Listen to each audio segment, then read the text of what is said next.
ഒന്നിങ്ങോട്ട് വരുമോ? കരച്ചിലിൻ്റെ അകമ്പടിയോടെ അവളുടെ ഉത്തരം വന്നു. അവൻ്റെ നെഞ്ചൊന്ന് പിടഞ്ഞു. മോൾക്ക് എന്തെങ്കിലും ചോദിക്കുമ്പോൾ അവൻ്റെ സ്വരമൊന്ന് വിറച്ചിരുന്നു. മോൾ എൻ്റെ അടുത്തുണ്ട്. അതല്ല, ഒന്നിങ്ങ് വരുമോ? ഇവിടെ ആരൊക്കെയോ വന്നിട്ടുണ്ട്. അവൾ പറഞ്ഞതും കുഞ്ഞിനൊന്നും പറ്റിയിട്ടില്ലെന്നത് അവനിലൊരു ആശ്വാസം തീർത്തു. പക്ഷേ അവൻ്റെ മനസ്സാകെ കലങ്ങി മറിഞ്ഞിരുന്നു. ഈ സമയത്ത് ആരായിരിക്കും? അവിടെയുള്ള ആളുകളുടെ നോട്ടവും ഭാവവും അവൻ ഓർമ്മ വന്നു. നീ വെച്ചോ, പേടിക്കണ്ട, ഞാനിതാ എത്തി. അവൻ പറഞ്ഞതും അവളൊന്ന് മൂളി. അവൻ ഫോൺ വെച്ച ശേഷം ശരത്തിനെ വിളിച്ചു. അവരെത്ര പേരുണ്ടെന്ന് അറിയില്ലല്ലോ. ഒറ്റയ്ക്ക് പോയാൽ ശരിയാകില്ല. ശരത്തിനോട് കാര്യമൊന്നും പറഞ്ഞില്ല. എത്രയും പെട്ടെന്ന് വീട്ടിലേക്ക് വരാൻ മാത്രം പറഞ്ഞ് ഫോൺ വെച്ചു. അമ്മേ, ഒന്ന് എണീറ്റേ. ഉറങ്ങിക്കിടക്കുന്ന അമ്മയ്ക്കരികിൽ ചെന്ന് അവൻ വിളിച്ചു. എന്താടാ, എന്തു പറ്റി? കണ്ണു തുറന്നതും വെപ്രാളത്തോടെ മുൻപിൽ നിൽക്കുന്ന മകനെ കണ്ട് അവർ ചോദിച്ചു. ദിവ്യ വിളിച്ചിരുന്നു അമ്മേ. അവിടെ ആരൊക്കെയോ വന്ന് അവളെ ശല്യപ്പെടുത്തുന്നെന്ന്. ഒന്ന് അവിടം വരെ ചെല്ലാൻ. ഞാനൊന്ന് പോയിട്ട് വരാം. അവൾ കരഞ്ഞതൊന്നും അവൻ പറഞ്ഞില്ല. അറിഞ്ഞാൽ അമ്മ ടെൻഷൻ അടിക്കും. എന്നിട്ട് അവിടെ എന്താ, വല്ല പ്രശ്നമുണ്ടോ? അവർ ആദിയോടെ ചോദിച്ചു. അറിയില്ല, ഞാനൊന്ന് നോക്കിയിട്ട് വരാം. പറഞ്ഞുകൊണ്ട് അവൻ ഹാളിലേക്ക് നടന്നു. ഒറ്റയ്ക്ക് പോകണ്ട, അമ്മ വരാം. അമ്മ പറഞ്ഞതും അജിത്ത് അമ്മയെ ഒന്ന് നോക്കി. വേണ്ട, ശരത്ത് വരും. ഞാൻ അവനെ വിളിച്ചിട്ടുണ്ട്. അവൻ പറഞ്ഞതും കാര്യം ഇത്തിരി പ്രശ്നമാണെന്ന് അമ്മയ്ക്ക് തോന്നി. എടാ, ഇനി കൊച്ചിനെ അവിടെ ഒറ്റയ്ക്ക് നിർത്തേണ്ട.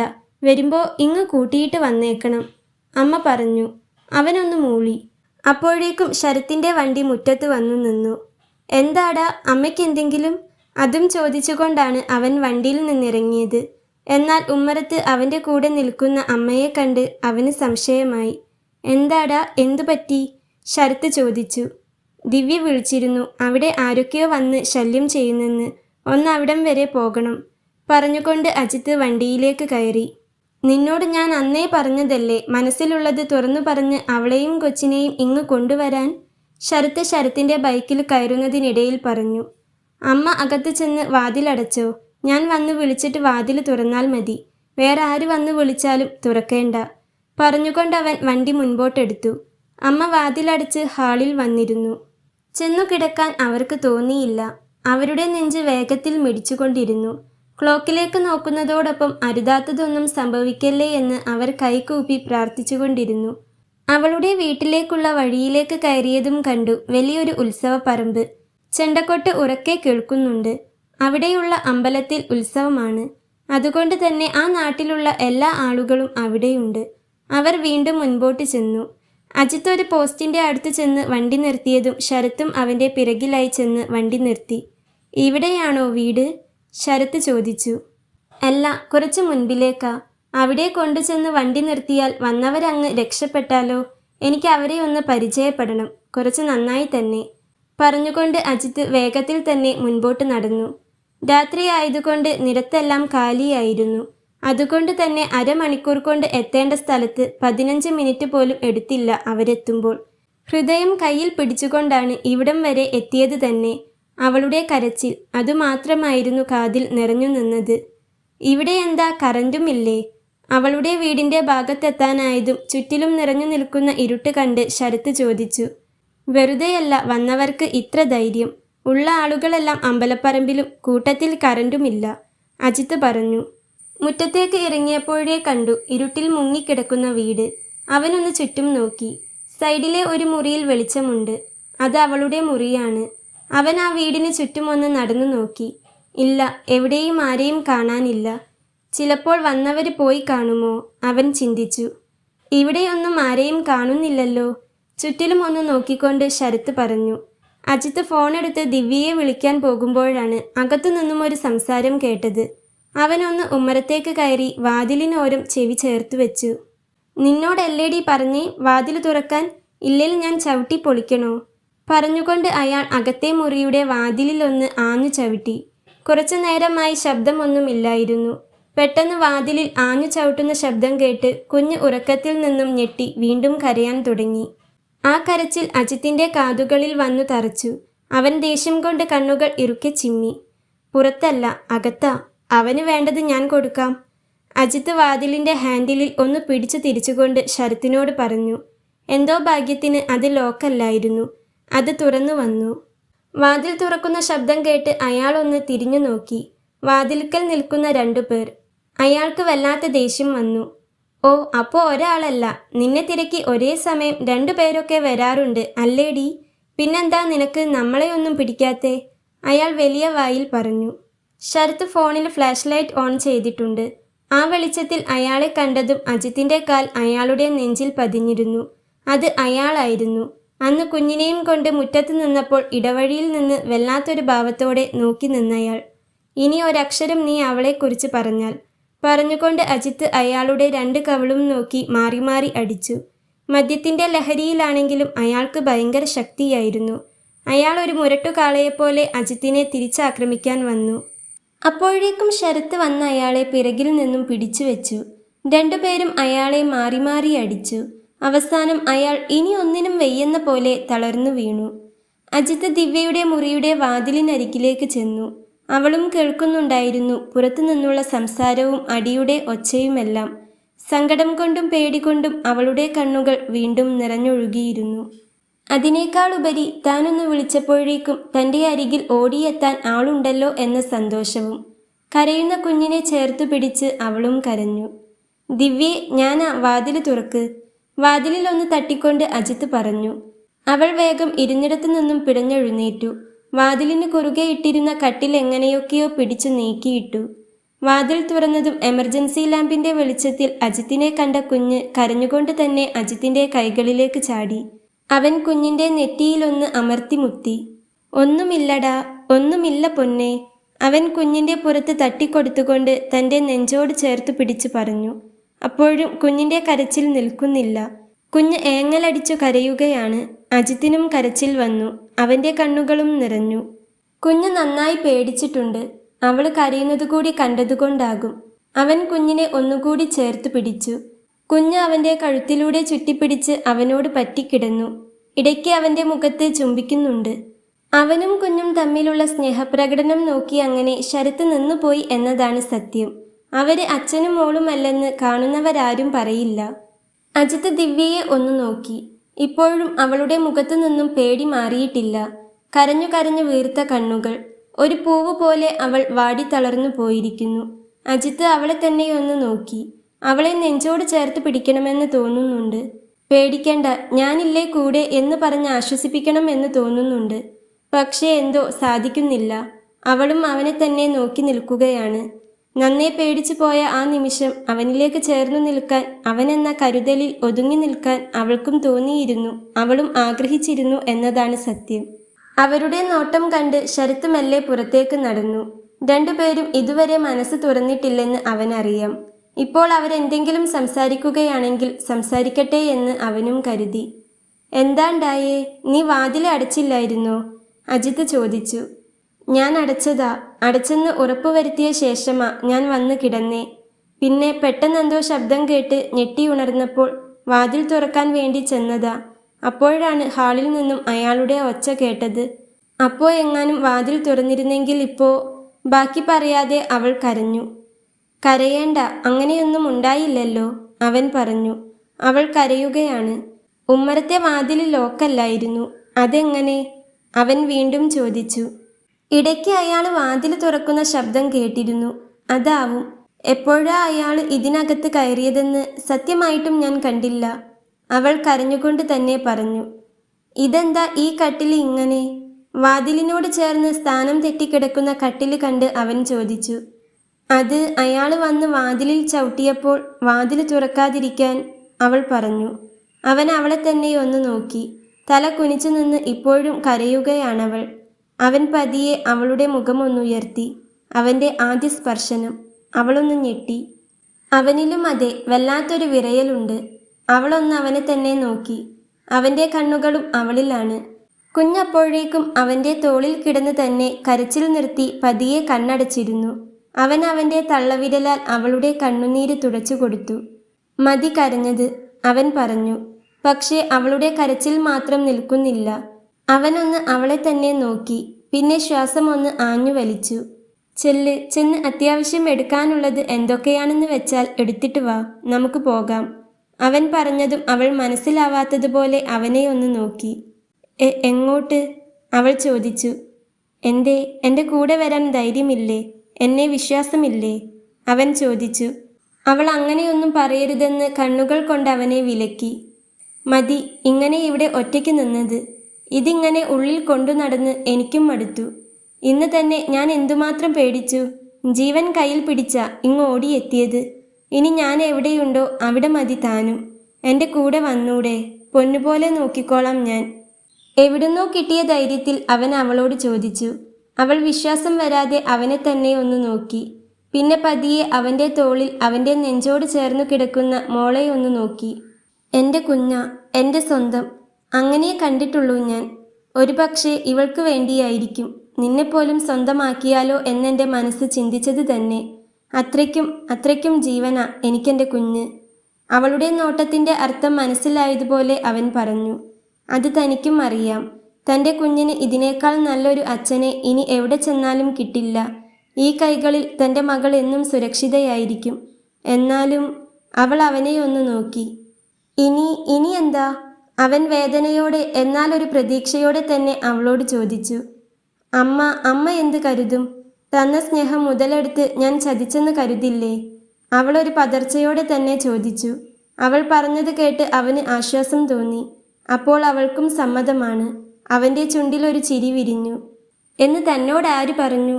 അമ്മ ഇവിടെ ആദ്യമായി വന്നതുപോലും അമ്മയുടെ മരുമോളെയും പേരക്കുട്ടിയെയും കാണാനാണ്. ഇവിടേക്ക് വരുന്നതിനു മുൻപേ ഞാൻ എൻ്റെ ഇഷ്ടം അമ്മയോട് പറഞ്ഞിരുന്നു. എൻ്റെ ചെറുപ്പത്തിലെ അച്ഛൻ മരിച്ചതാ. അതുകൊണ്ട് തന്നെ അച്ഛനില്ലാതെ ഒരു കുഞ്ഞിനെ ഒറ്റയ്ക്ക് വളർത്തിക്കൊണ്ടു വരേണ്ട കഷ്ടപ്പാട് അമ്മയ്ക്ക് നന്നായിട്ടറിയാം. അമ്മയ്ക്ക് സന്തോഷമേയുള്ളൂ. പിന്നെ അന്നൊന്നും ഇതേക്കുറിച്ച് നിന്നോട് പറയാതിരുന്നേ. ഹരി പോയിട്ട് അധികം ആയിട്ടുണ്ടായിരുന്നില്ലല്ലോ.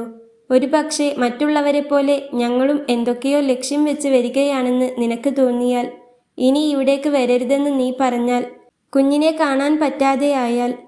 പക്ഷേ ഇനി വയ്യ. ഇന്ന് നടന്നതുപോലെ ഇനിയും എന്തെങ്കിലും സംഭവിച്ചാൽ എനിക്ക് ഓർക്കാൻ കൂടി വയ്യ. അവൻ പറഞ്ഞത് കേട്ടപ്പോൾ അവൾക്കൊരു ഞെട്ടലായിരുന്നു. അവൾ ഒരിക്കലും പ്രതീക്ഷിച്ചിരുന്നില്ല സ്വന്തം ജീവിതത്തിലേക്ക് കൂട്ടുവിളിച്ച് അവരിങ്ങനെ തന്നെ സ്നേഹിക്കുമെന്ന്. എന്നാൽ അവൻ അവസാനം പറഞ്ഞത് കേട്ട് അവളൊന്ന് വിറച്ചു പോയിരുന്നു. ഇനിയും ഇതുപോലൊന്ന് സംഭവിച്ചാൽ അത് താങ്ങാനുള്ള ശക്തി തനിക്കുണ്ടായെന്ന് വരില്ല. തൻ്റെ മോള്, അവളെ വെച്ച് തനിക്കൊരു റിസ്ക്കും എടുക്കാൻ പറ്റില്ല. അവൾക്കൊരു താങ്ങും തണലും ആവശ്യമാണ്. അവൾക്ക് വേണ്ടി അവൾക്ക് വേണ്ടി മാത്രമല്ല, തനിക്കും വേണം ഈ താങ്ങും തണലും. അവൾ ഓർത്തു. വരില്ലേ താൻ? അവൻ വീണ്ടും ചോദിച്ചു. അവളൊന്നും പറഞ്ഞില്ല. അവൾക്ക് പറയാൻ ആകുന്നുണ്ടായിരുന്നില്ല. അവൻ്റെ സ്നേഹത്തിന് മുൻപിൽ അവൾ കരഞ്ഞുപോയി. കരയല്ലേ എന്നല്ലേ പറഞ്ഞേ? ഇനി ഞാനില്ലേ കൂടെ? നിന്റെയും എൻ്റെ മോളെയും കണ്ണു നിറയാതെ ഞാൻ നോക്കിക്കോളാം. പറഞ്ഞുകൊണ്ട് അവൻ അവളെ തൻ്റെ നെഞ്ചോട് ചേർത്ത് പിടിച്ചു. അവൾ അവനെ എതിർത്തില്ല. ഇരു കൈകൾ കൊണ്ടും അവനെ ചുറ്റിപ്പിടിച്ച് അവൻ്റെ നെഞ്ചിലേക്ക് തല വെച്ചവൾ കരഞ്ഞു. തന്നോട് ചേർന്നു നിൽക്കുന്ന തൻ്റെ പെണ്ണും തൻ്റെ കുഞ്ഞും. അവൻ്റെ മനമൊന്ന് കുളിർന്നു. ചെന്ന് അത്യാവശ്യം വേണ്ടത് മാത്രം എടുത്തിട്ട് വാ. നിന്നെയും മോളെയും ഇനി ഇവിടെ നിർത്തേണ്ട, ഇപ്പോൾ തന്നെ കൂട്ടിക്കൊണ്ട് ചെല്ലാനാ അമ്മ പറഞ്ഞിരിക്കുന്നേ. ഉറങ്ങാതെ അമ്മ കാത്തിരിക്കുന്നുണ്ടാവും. പറഞ്ഞുകൊണ്ട് അവളുടെ നെറ്റിയിലേക്ക് വീണുകിടക്കുന്ന മുടിയെല്ലാം അവനൊന്ന് ഒതുക്കി വെച്ചു. പിന്നെ അവളുടെ നെറ്റിയിലൊന്ന് പതിയെ മുത്തി. അവളത് ഇരു കണ്ണുകളും അടച്ചുകൊണ്ട് നിറഞ്ഞ മനസ്സോടെ തന്നെ സ്വീകരിച്ചു. അവൾ അവനിൽ നിന്നും അകന്നുമാറി. ഒരു ബാഗെടുത്ത് അത്യാവശ്യം വേണ്ട വസ്ത്രങ്ങളൊക്കെ എടുത്തു വെക്കാൻ തുടങ്ങി. അവനൊന്ന് അവളെ നോക്കിയ ശേഷം കുഞ്ഞുമായി പുറത്തേക്ക് വന്നു. ഉമ്മറത്തെ തിണ്ണയിൽ ശരത്ത് ഇരിപ്പുണ്ട്. തനിക്ക് അരികിലായി വന്നിരിക്കുന്ന അജിത്തിനെ അറിഞ്ഞ് ശരത്തൊന്ന് അവനെ തലചിരിച്ചു നോക്കി. എന്തായി, പറഞ്ഞോ? ശരത്ത് ചോദിച്ചു.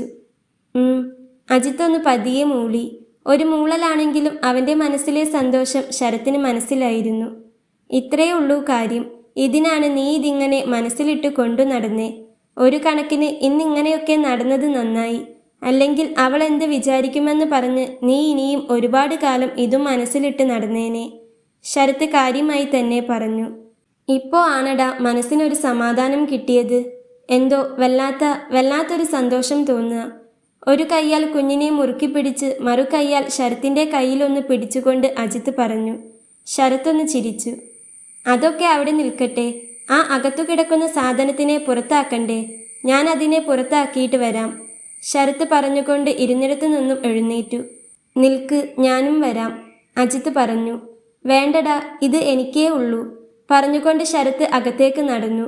അവനെ പിടിച്ച് പുറത്തേക്ക് കൊണ്ടുവരാൻ തുടങ്ങുമ്പോഴാണ് ദിവ്യ മുറിയിൽ നിന്നും പുറത്തേക്കിറങ്ങിയത്.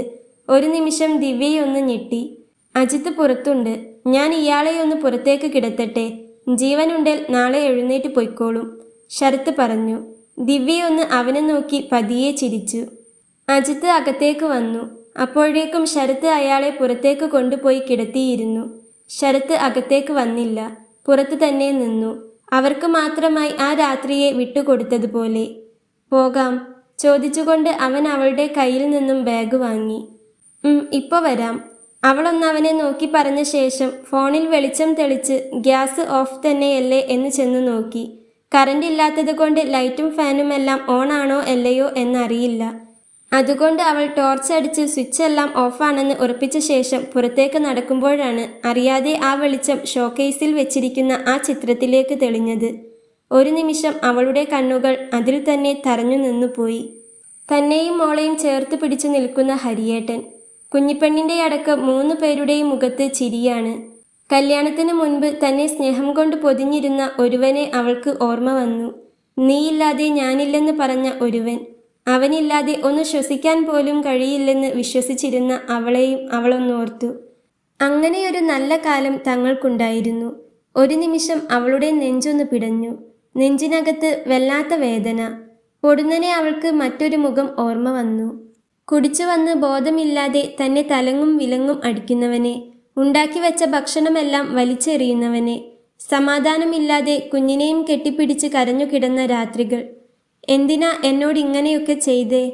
ആ ഫോട്ടോയിൽ അവളോട് ചേർന്ന് ചിരിച്ചു നിൽക്കുന്ന അവനോട് അവൾ മൗനമായി ചോദിച്ചു പോയി.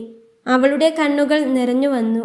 ഫ്ലാഷ് ലൈറ്റിൻ്റെ വെളിച്ചത്തിൽ ഫോട്ടോയിലേക്ക് തന്നെ നോക്കി കണ്ണു നിറച്ചു നിൽക്കുന്നവളെ കണ്ട് അജിത്ത് അവളുടെ തോളിൽ പതിയെ കൈവച്ചു.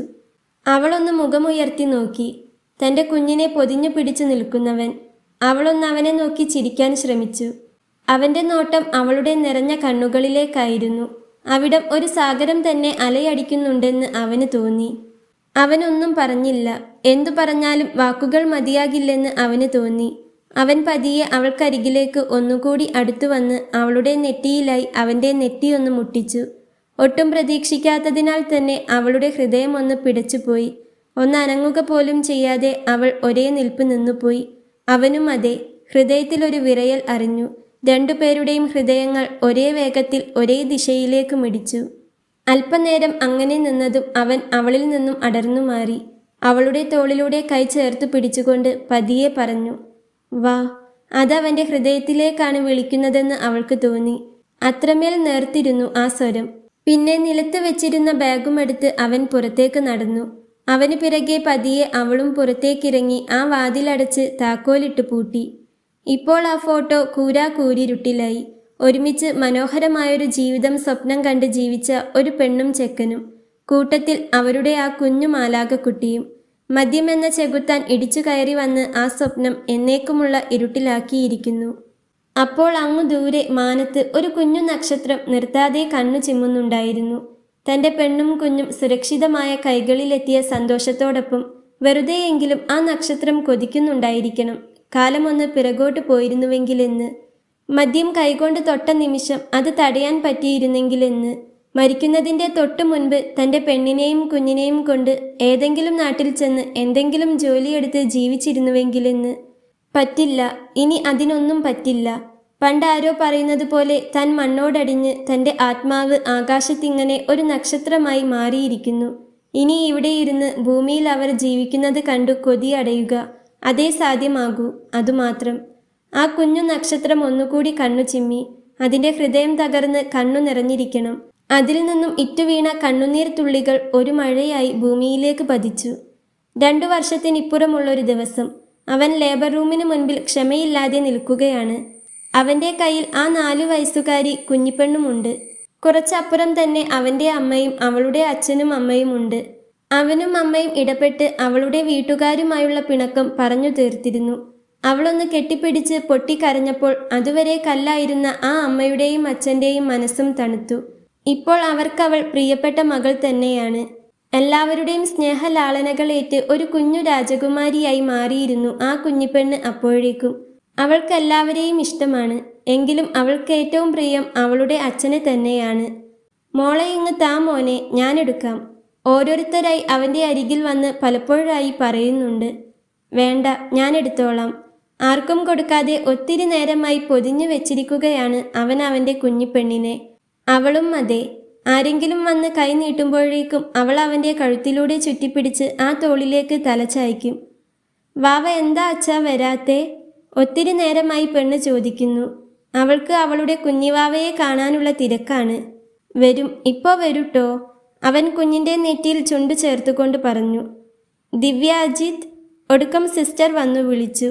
എല്ലാവരും സിസ്റ്ററുടെ അടുത്തേക്ക് തിടുക്കത്തിൽ ചെന്നു. ആൺകുട്ടിയാണ് പറഞ്ഞുകൊണ്ട് സിസ്റ്റർ കുഞ്ഞിനെ നീട്ടി. വാങ്ങ്, അമ്മ അവനോട് പറഞ്ഞു. വേണ്ട, അമ്മ വാങ്ങിയാൽ മതി, അവൻ നിറഞ്ഞ കണ്ണുകളോടെ പറഞ്ഞു. ഒപ്പം കയ്യിലിരിക്കുന്ന കുഞ്ഞിപ്പെണ്ണിനെ ഒന്നുകൂടി മുറുക്കെ പിടിച്ചു. അമ്മ കുഞ്ഞിനെ കൈകളിൽ വാങ്ങി. അവരുടെ കണ്ണ് നിറഞ്ഞിരുന്നു, മനസ്സ് സന്തോഷം കൊണ്ടും. കുഞ്ഞാ, ഇതാരാണെന്ന് നോക്ക്, മോളെ അനിയൻകുട്ടനാ, കുഞ്ഞിപ്പെണ്ണിനെ കാണിച്ചു കൊടുത്തുകൊണ്ട് അവൻ്റെ അമ്മ സന്തോഷത്തോടെ പറഞ്ഞു. കുഞ്ഞിപ്പെണ്ണ് അവനെ കണ്ണെടുക്കാതെ ഒന്ന് നോക്കി. വാവേ, അവൾ പതിയെ വിളിച്ചു. കുഞ്ഞ് അവൻ്റെ ചേച്ചിയെ തിരിച്ചറിഞ്ഞെന്നോണം ഒന്ന് ഞെരങ്ങി. കുഞ്ഞിനെ കണ്ട് അജിത്തിൻ്റെ കണ്ണു നിറഞ്ഞു. അവളുടെ അമ്മയ്ക്കും അച്ഛനും അതെ, സന്തോഷം കൊണ്ട് അവരുടെ കണ്ണും നിറഞ്ഞിരുന്നു. കുഞ്ഞിപ്പെണ്ണ് ഉണ്ടായ സമയത്ത് വാശിയും ദേഷ്യവും ഉള്ളിൽ വെച്ച് കുഞ്ഞിനെ ഒന്ന് കാണാൻ പോലും കൂട്ടാക്കിയിരുന്നില്ലല്ലോ അന്നവർ. സിസ്റ്റർ ദിവ്യ, അവൾക്കെങ്ങനെയുണ്ട്? കുഴപ്പമൊന്നുമില്ലല്ലോ? അവന് ആദിയായിരുന്നു. ഇല്ല, കുഴപ്പമൊന്നുമില്ല, കുറച്ചു കഴിഞ്ഞാൽ റൂമിലേക്ക് മാറ്റും.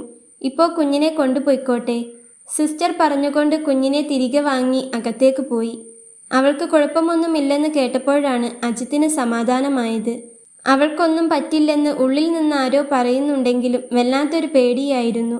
മനസ്സൊന്ന് തണുത്തതുപോലെ അവൻ കുഞ്ഞിൻ്റെ കവിളിലൊന്ന് അമർത്തി മുത്തി. കുറച്ചു കഴിഞ്ഞതും അവളെയും കുഞ്ഞിനെയും റൂമിലേക്ക് മാറ്റിയെന്ന് സിസ്റ്റർ വന്നു പറഞ്ഞു. റൂമിലേക്ക് കയറിയതും കണ്ടു വാടിത്തളർന്നു കിടക്കുന്നവളെ. ഓടിപ്പോയ അവളെ നെഞ്ചോട് വാരി ചേർക്കാനാണ് അവന് തോന്നിയത്. നോർമൽ ഡെലിവറി ആയതുകൊണ്ട് തന്നെ പെണ്ണ് ഒരുപാട് സഹിച്ചു കാണും. കുഞ്ഞിപ്പെണ്ണ് വേഗം അച്ഛൻ്റെ കയ്യിൽ നിന്നും ഇറങ്ങി അമ്മയ്ക്കരികിലേക്ക് ഓടിച്ചെന്ന് അവളുടെ കവിളിൽ ചുണ്ടമർത്തി. ദിവ്യ മോളുടെ മുടിയിലൂടെ പതിയെ ഒന്ന് തലോടി.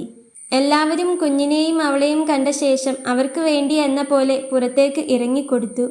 അതുവരെ ഒരരികിൽ നിന്നിരുന്ന അവൻ അവൾക്കരികിലായി ചെന്നിരുന്നു. ഒത്തിരി വേദനിച്ചോടി? അവളുടെ കയ്യിൽ പിടിച്ചവൻ ചോദിച്ചു. അതിനവളൊന്ന് അവനെ നോക്കി ചിരിച്ചതേയുള്ളൂ. സാരമില്ല, നമ്മുടെ വാവയ്ക്ക് വേണ്ടിയല്ലേ പറഞ്ഞുകൊണ്ട് അവൻ കുഞ്ഞിൻ്റെ ഇളം റോസ് നിറമുള്ള കുഞ്ഞിക്കൈയിലൊന്ന് മുത്തി. പിന്നെ അവളുടെ നെറ്റിയിലും. അവളുടെ കണ്ണിൽ നിന്നൊരു തുള്ളി അടർന്നു വീണു. അവനത് തുടച്ചു കൊടുത്തു. ജിത്തേട്ടൻ പേടിച്ചു പോയോ? അവൻ്റെ കലങ്ങിയ കണ്ണുകളിലേക്ക് നോക്കി അവൻ്റെ മുടിയിലൂടെ വിരലോടിച്ചുകൊണ്ട് അവൾ ചോദിച്ചു. ജീവൻ പറഞ്ഞു പോകുന്ന പോലെ തോന്നി. നിനക്ക് കുഴപ്പമൊന്നുമില്ലെന്ന് സിസ്റ്റർ വന്നു പറഞ്ഞപ്പോഴാ എൻ്റെ ശ്വാസം ഒന്ന് നേരെ വീണത്. അവൻ പറഞ്ഞതും അവളുടെ കണ്ണുകൾ വീണ്ടും നിറഞ്ഞു. എൻ്റെ ജീവനാ, അങ്ങനെ എനിക്ക് ഇട്ടിട്ട് പോവാൻ പറ്റുമോ? അവൾ ചോദിച്ചു. എൻ്റെയും, അവൻ അവളുടെ കൈയെടുത്ത് ചുണ്ടോട് ചേർത്തുകൊണ്ട് പറഞ്ഞു. കുഞ്ഞിപ്പെണ്ണ് അവളുടെ കുഞ്ഞനിയനെ കണ്ണെടുക്കാതെ നോക്കിക്കൊണ്ടിരിക്കുകയായിരുന്നു ആ സമയം. അച്ഛാ, ഞാൻ വാവയ്ക്കൊരു ഉമ്മ കൊടുക്കട്ടെ? കുഞ്ഞിപ്പെണ്ണ് ചോദിച്ചു. അതിനെന്താ, കുഞ്ഞിൻ്റെ വാവയല്ലേ, കൊടുത്തോ. ഇപ്പോൾ കയ്യിൽ കൊടുത്തോ, പിന്നെ നമുക്ക് വാവയുടെ മുഖത്തൊക്കെ കൊടുക്കാവേ. അവൻ പറഞ്ഞതും കുഞ്ഞിപ്പെണ്ണ് പതിയെ വാവയുടെ കയ്യിലൊന്ന് മുത്തി. അമ്മയ്ക്ക് കൊടുത്തേ. അവൻ പറഞ്ഞതും കുഞ്ഞിപ്പെണ്ണ് ദിവ്യയുടെ കവിളിൽ ഉമ്മ വെച്ചു. ഇനി അച്ഛന്. അജിത്ത് പറഞ്ഞതും കുഞ്ഞിപ്പെണ്ണ് അവൻ്റെ കഴുത്തിലൂടെ ചുറ്റിപ്പിടിച്ച് അവൻ്റെ കവിളിൽ അമർത്തി ചുംബിച്ചു. പണ്ടും ഇങ്ങനെയാണ്, അവൻ്റെ കഴുത്തിലൂടെ ചുറ്റിപ്പിടിച്ചാണ് അവൾ ഉമ്മ വെക്കാറ്. അവൻ്റെ മനസ്സിലേക്ക് ഒരു 2 വയസ്സുള്ളൊരു കുഞ്ഞിപ്പെണ്ണ് ഓടി വന്നു. അമ്മയുടെ തോളിൽ ചാഞ്ഞു കിടന്ന് തന്നെ തന്നെ നോക്കിയ ആ കുഞ്ഞിപ്പെണ്ണ്. അവൻ തൻ്റെ മടിയിലിരിക്കുന്ന കുഞ്ഞിപ്പെണ്ണിനെ ഒന്ന് നോക്കി. പിന്നെ ഒന്നുകൂടി ചേർത്ത് പിടിച്ചു. മറുകൈയാൽ തൻ്റെ 2ാമത്തെ കുഞ്ഞിനെയും. ഒരു കൈ കൂടി ഉണ്ടായിരുന്നിൽ നിന്നെ കൂടി ഇപ്പോൾ ഞാൻ വാരിയെടുത്തേനെ. അവൻ പറഞ്ഞതും അവളൊരു ചിരിയോടെ ഒന്നുകൂടി അവൻ്റെ അരികിലേക്ക് ചേർന്നു കിടന്നു. അച്ഛാ, ഞാനും ഇതുപോലെയായിരുന്നോ? കുഞ്ഞിപ്പെണ്ണ് വാവയെ തന്നെ സൂക്ഷിച്ചു നോക്കിക്കൊണ്ട് അവനോട് ചോദിച്ചു. അതു കേട്ട് ദിവ്യ അവനെ ഒന്ന് നോക്കി. അതേലോ, എൻ്റെ പൊന്നും ഇതുപോലെ തന്നെയായിരുന്നു. അവൻ കുഞ്ഞിൻ്റെ കുഞ്ഞി ഉള്ളം കൈയിൽ ചുംബിച്ചുകൊണ്ട് പറഞ്ഞു. ഇത്രയും ചെറുതായിരുന്നോ? ഡോക്ടർ എന്നെ കൊണ്ടു തന്നപ്പോഴും അച്ഛൻ കരഞ്ഞിരുന്നോ? കുഞ്ഞിപ്പെണ്ണ് വീണ്ടും ചോദിച്ചു. ദിവ്യ ഇപ്പോഴും അവൻ്റെ മുഖത്തേക്ക് തന്നെ നോക്കിക്കൊണ്ടിരിക്കുകയാണ്. അതേലോ, എൻ്റെ പൊന്നും ഇങ്ങനെ തന്നെയായിരുന്നു. ഒരു കുട്ടിക്കുറുമ്പി. ഇങ്ങനെ ഈ ഉണ്ട കണ്ണുകൾ വിടർത്തി എന്നെ നോക്കിയ കുട്ടിക്കുറുമ്പി. അപ്പോ എൻ്റെ പൊന്നിനെ ആദ്യം കണ്ടാൽ അച്ഛൻ്റെ കണ്ണ് നിറയില്ലേ? അവൻ കുഞ്ഞിനെ ഇറുക്കെ പുണർന്ന് ആ കുഞ്ഞിക്കവിളിൽ ചുണ്ടു ചേർത്തുകൊണ്ട് പറഞ്ഞു. അവൻ പറഞ്ഞതു കേട്ട് കുഞ്ഞിപ്പെണ്ണിൻ്റെ കണ്ണുകൾ വിടർന്നു. ആണോ അച്ഛാ? അവൾ അവൻ്റെ കഴുത്തിലൂടെ ചുറ്റിപ്പിടിച്ചുകൊണ്ട് അവൻ്റെ കവിളിൽ ചുണ്ടു ചേർത്തു. അവൻ്റെ കണ്ണും മനസ്സും നിറഞ്ഞു. എൻ്റെ കുഞ്ഞാ, അവൻ്റെ മനസ്സ് പറഞ്ഞു. കുഞ്ഞിപ്പെണ്ണിൻ്റെ നെറുകിലും കൂടി ഒന്ന് മുത്തിക്കൊണ്ട് അവൻ തലയുയർത്തുമ്പോൾ കണ്ടു രണ്ടു കണ്ണും നിറച്ച് തന്നെ കണ്ണെടുക്കാതെ നോക്കിയിരിക്കുന്നവളെ. ഇവൻ തൻ്റെ ഭാഗ്യമാണെന്ന് അവളുടെ മനസ്സ് വീണ്ടും അവളോട് പറഞ്ഞു. എന്താടി എൻ്റെ കുഞ്ഞ, എൻ്റേത്. അവൻ കണ്ണു ചിമ്മിക്കൊണ്ട് ഒരു ചിരിയോടെ തന്നെ അവളോട് പറഞ്ഞതും അവൾ അവനെ നോക്കി മനോഹരമായൊന്ന് പുഞ്ചിരിച്ചു. ഇങ്ങു വാ എന്നവൾ കൈകൊണ്ട് കാണിച്ചതും അവൻ അവൾക്കരികിലേക്ക് മുഖം താഴ്ത്തി. എന്നാലേ ഇയാള് എൻ്റേത് മാത്രം. അവൻ്റെ കാതോരം പതിയെ പറയുന്നതിനിടയിൽ അവിടം പതിയെ ഒന്ന് കടിക്കാനും അവൾ മറന്നില്ല. ഈ പെണ്ണ്, അവൻ പറഞ്ഞുകൊണ്ട് ചെവി ഒഴിയുമ്പോൾ കാര്യം മനസ്സിലായില്ലെങ്കിലും കുഞ്ഞിപ്പെണ്ണ് കൈകൊട്ടി ചിരിച്ചിരുന്നു. വാവേ, കുഞ്ഞേച്ചിയുടെ വാവേ. കുഞ്ഞിപ്പെണ്ണ് വിളിച്ചതും വാവ ചെറിയ ഉണ്ട കണ്ണുകൾ വിടർത്തി കുഞ്ഞിപ്പെണ്ണിനെ ഒന്ന് നോക്കി. അവനും അവളുടെ കണ്ണുകളാണ് കിട്ടിയിരിക്കുന്നത്. അതു കണ്ട് ദിവ്യയും അജിത്തും ഒരു ചിരിയോടെ പരസ്പരം ഒന്ന് നോക്കി. കുറച്ചുകൂടി കഴിഞ്ഞാൽ നിനക്കൊരു കുഞ്ഞുവാവയെ കൂടി അച്ഛനും അമ്മയും തരാവേ.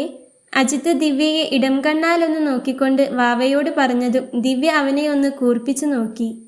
ഹായ്, ഇനിയും വാവ വരൂ അച്ഛാ, ഞാൻ എല്ലാരോടും പറയട്ടെ?